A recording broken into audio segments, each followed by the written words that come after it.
नमस्कार, हिमाचल समाचार में आपका स्वागत है। आज के मुख्य समाचार। मुख्यमंत्री ने कहा, मेले एवं त्योहार हमारी समृद्ध संस्कृति के परिचायक। ड्रोन बनेंगे प्रदेश की आर्थिक मजबूती के संवाहक। प्रदेश की विद्यालय नेतृत्व अकादमी राष्ट्रीय पुरस्कार से सम्मानित। और अब समाचार विस्तार से। मुख्यमंत्री ठाकुर सुखविंदर सिंह सुक्खू का पहली बार चंबा पहुंचने पर आज भव्य स्वागत किया गया।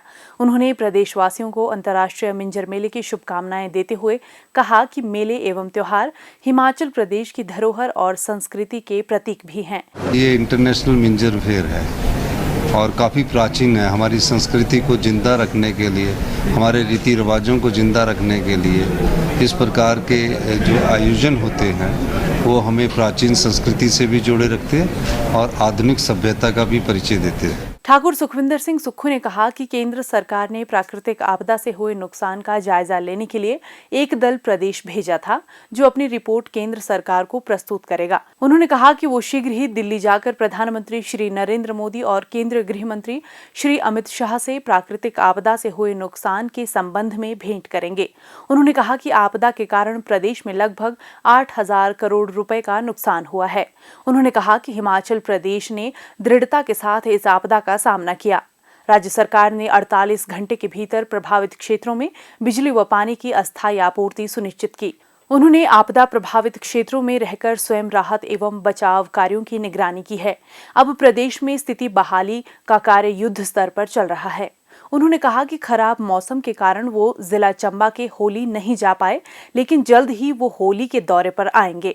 उन्होंने कहा कि राज्य सरकार ने मानवीय दृष्टिकोण को सामने रखकर मुआवजा राशि में 10 गुना तक की वृद्धि की है। होली में जो भी प्रभावित परिवार है, मैंने डिप्टी कमिश्नर को निर्देश दिए हैं कि जो हमने मुआवजा है उस मुआवजे की राशि उन तक पहुँचे और कोई भी ऐसा आम व्यक्ति, गरीब व्यक्ति वंचित नहीं रहना चाहिए मुआवजे से। तो हमने उस दृष्टिकोण से भी जो भी प्रशासनिक अधिकारी है उन सबको हमने आदेश दे दिए हैं और हमने मुआवजे की राशि भी बढ़ाई है। इससे पूर्व एनपीएस कर्मचारी संघ ने मुख्यमंत्री को सम्मानित किया और पुरानी पेंशन योजना की बहाली के लिए उनका धन्यवाद किया। मुख्यमंत्री ने कहा कि प्रदेश पर 75,000 करोड़ रुपए का कर्ज होने के बावजूद राज्य सरकार ने सरकारी कर्मचारियों को पुरानी पेंशन प्रदान की है।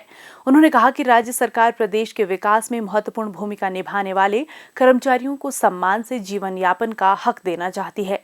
कांग्रेस पार्टी ने अपने प्रतिज्ञा पत्र में ओपीएस बहाली की गारंटी दी थी, जिसे पूरा कर दिया गया है। उन्होंने कहा कि केंद्र सरकार के पास एनपीएस के 10,000 करोड़ रुपए लंबित हैं और केंद्र से इसे वापस दिलवाने में विपक्ष को राज्य सरकार की मदद करनी चाहिए। प्रौद्योगिकी में हो रहे निरंतर बदलाव वास्तव में दुनिया को तीव्र गति से बदल रहे हैं। वर्तमान में प्रौद्योगिकी में इतने अधिक नवाचार सम्मिलित हो गए हैं कि आज इसका उपयोग दुनिया की अधिकांश गंभीर समस्याओं के समाधान में कारगर है।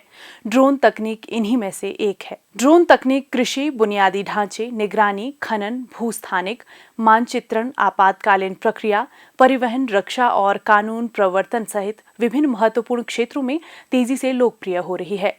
ये एक ऐसा उपकरण है जो अपनी व्यापकता के कारण रोजगार और आर्थिक विकास में सहयोगी है, विशेषकर दूरदराज और दुर्गम क्षेत्रों के लिए वरदान है। हिमाचल प्रदेश भविष्य की प्रौद्योगिकी के साथ तेजी से आगे बढ़ रहा है। प्रदेश सरकार ने राज्य की भौगोलिक स्थिति को ध्यान में रखते हुए मुख्य रूप से कृषि और बागवानी क्षेत्रों में मानव रहित हवाई वाहनों अथवा ड्रोन का अधिकतम उपयोग करने का निर्णय लिया है।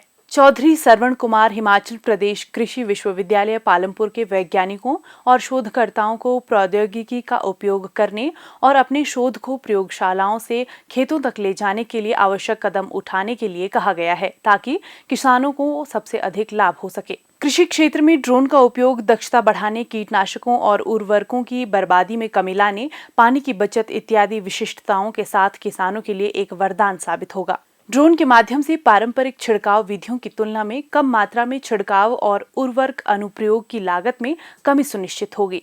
इससे खतरनाक रसायनों के प्रति मानव जोखिम भी कम हो जाएगा। प्रगति व उन्नति के लक्ष्यों को सहजता से प्राप्त करने के लिए प्रदेश सरकार निरंतर आगे बढ़ रही है।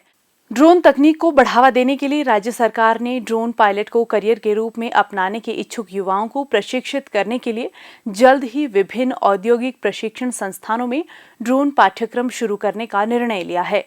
ये तकनीक विभिन्न क्षेत्रों में रोजगार की व्यापक संभावनाएं भी प्रदान करती है। ड्रोन तकनीक दूर दराज के क्षेत्रों में समय पर स्वास्थ्य सेवाएं उपलब्ध करवाने, आपात स्थिति के दौरान त्वरित प्रक्रिया और आवश्यक वस्तुओं और सामग्रियों का आसानी से परिवहन सुनिश्चित कर सकती है। मुख्यमंत्री ठाकुर सुखविंदर सिंह सुक्खू ने प्रदेश की बागडोर संभालते ही राज्य में सुशासन को बढ़ावा देने के लिए सूचना प्रौद्योगिकी के इस्तेमाल पर विशेष बल दिया है। उनका कहना है कि ड्रोन तकनीक किसानों, बागवानों को संबल प्रदान करने, कानून एवं व्यवस्था की निगरानी के अलावा अन्य क्षेत्रों में भी महत्वपूर्ण भूमिका निभा सकती है। ड्रोन का उपयोग फोटोग्राफी, सूचना एकत्र करने या आपदा प्रबंधन के लिए आवश्यक वस्तुओं की आपूर्ति, दुर्गम क्षेत्रों के भौगोलिक मानचित्रण, कानून प्रवर्तन, बचाव कार्यों में सहायता, वन्यजीव और ऐतिहासिक संरक्षण, भूमि उपयोग की वास्तुस्थिति जानने, कृषि एवं बागवानी के अलावा सेवा वितरण के लिए किया जा सकता है।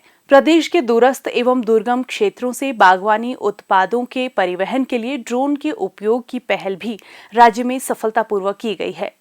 राज्य की कठिन भौगोलिक स्थिति के कारण ड्रोन का उपयोग विभिन्न क्षेत्रों में किया जा सकता है। हाल ही में प्रदेश में भारी बारिश के कारण कई गांव सड़कों से कट गए और ड्रोन ने इन क्षेत्रों में दवाओं की आपूर्ति में महत्वपूर्ण भूमिका निभाई। कोविड के संकट काल के दौरान ये भी देखा गया कि ड्रोन तकनीक परिपक्व हुई और स्वास्थ्य क्षेत्र में इसका बखूबी उपयोग किया गया। विशेषज्ञों का कहना है कि राज्य में हरित आवरण को बढ़ाने के लिए ड्रोन का उपयोग कठिन और दूर दराज के क्षेत्रों में बीज प्रसारक के रूप में किया जा सकता है।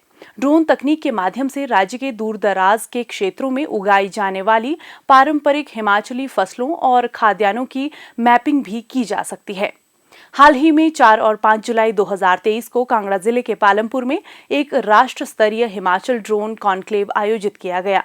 2 दिवसीय कार्यक्रम में विभिन्न हितधारकों और छात्रों के लिए एक ड्रोन प्रदर्शनी व संवाद सत्र के अलावा 200 करोड़ रुपए के समझौता ज्ञापन भी हस्ताक्षरित किए गए। हिमाचल ड्रोन संचालित तकनीक को अपनाने के लिए तेजी से अग्रसर है। भविष्य की ये तकनीक निश्चित रूप से राज्य में प्रगति का मार्ग प्रशस्त करने में अहम योगदान देगी। विद्यालय नेतृत्व अकादमी हिमाचल प्रदेश को विद्यालय नेतृत्व के क्षेत्र में किए गए बेहतरीन व नवोन्मेषी कार्यों के लिए राष्ट्रीय शैक्षणिक योजना एवं प्रशासन संस्थान द्वारा पुरस्कृत किया गया है। ये पुरस्कार नई दिल्ली में आयोजित एक राष्ट्रीय कार्यक्रम में प्रदान किया गया। विद्यालय नेतृत्व अकादमी हिमाचल प्रदेश स्कूल प्रमुखों के नेतृत्व क्षमता विकास के लिए प्रदेश में विभिन्न कार्यक्रमों का आयोजन करती है। इस वर्ष लगभग 2200 विद्यालय प्रमुखों को प्रशिक्षण के लिए 2 करोड़ 40 लाख रुपए की राशि व्यय की जाएगी। पहले चरण में लगभग 2200 विद्यालय प्रमुखों को कार्यालय प्रक्रिया एवं वित्तीय प्रबंधन प्रशिक्षण हिमाचल प्रदेश लोक प्रशासन संस्थान द्वारा संचालित किया जा रहा है। इसके उपरांत स्कूल नेतृत्व राष्ट्रीय केंद्र नई दिल्ली के सहयोग से विद्यालय नेतृत्व अकादमी द्वारा प्रदेश के 2000 विद्यालय प्रमुखों को नेतृत्व प्रशिक्षण प्रदान किया जाएगा। प्रशिक्षण प्रदान करने के अलावा विद्यालय नेतृत्व अकादमी हिमाचल प्रदेश विभिन्न स्कूल प्रमुखों से केस स्टडी के रूप में एकत्रित की गई सर्वोत्तम प्रथाओं को प्रदेश स्तर पर प्रचारित एवं कार्यान्वित करने का कार्य करती है। प्रदेश के शैक्षणिक संस्थानों में और गुणात्मक बदलाव लाने के लिए निरंतर प्रयास किए जा रहे हैं। विभिन्न प्रशिक्षण कार्यक्रमों को व्यवहारिक बनाया गया है। इन कार्यक्रमों में योजनाबद्ध अनुक्रम और गतिविधियों का संयोजन सुनिश्चित बनाया जा रहा है। हिमाचल समाचार देखने के लिए सब्सक्राइब करें यूट्यूब चैनल हिमाचल समाचार, फॉलो करें ट्विटर @DPRHP, लाइक करें Facebook page information and public relations department Himachal Pradesh, visit करें वेबसाइट www.himachalpr.gov.in। इस अंक में इतना ही। कल फिर होगी मुलाकात। दीजिए इजाजत। नमस्कार।